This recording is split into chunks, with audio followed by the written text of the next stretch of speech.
Il était une fois Kérès. Il était une fois une ombre qui passait au milieu des cris. Pas une ombre douce comme celle du soir, mais une ombre vive, tranchante et rapide. Une ombre qui surgissait dans le vacarme des batailles.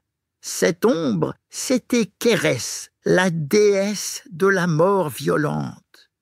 Fille de Nyx, la nuit, et sœur de Thanatos, Hypnos, Moros et Éris, Kérès n'était ni belle, ni douce, ni même tendre. Elle n'était pas méchante non plus. Elle faisait simplement ce pourquoi elle était née. Quand les hommes levaient les armes, quand le tonnerre des épées remplaçait le silence, Kérès apparaissait. Elle volait au-dessus des champs de guerre, passait entre les soldats et choisissait ceux dont l'heure était venue. Mais attention, elle ne décidait pas de la mort. Ce n'était pas elle qui jugeait, elle l'accompagnait.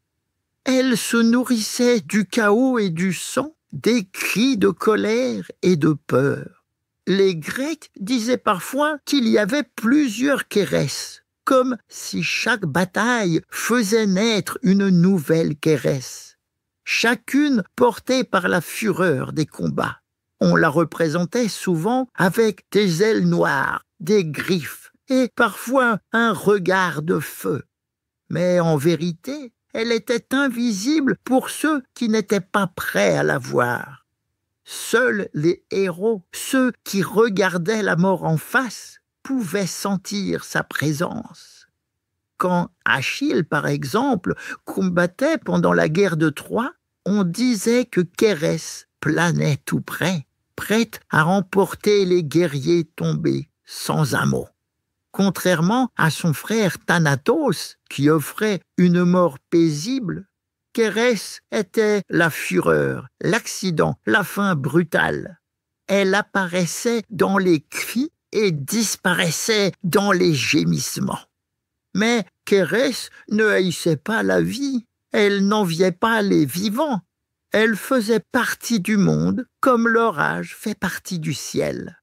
Et sans elle, les héros n'auraient rien eu à affronter, car la gloire naît souvent du danger et le courage se mesure face à la peur. Il était une fois une déesse que l'on ne priait pas, mais que tous redoutaient dans les moments les plus sombres.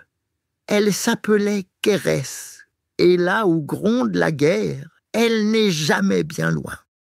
Je vais continuer à te raconter les plus grands mythes et contes de notre monde. Alors abonne-toi vite à mon podcast pour ne rater aucune de mes histoires.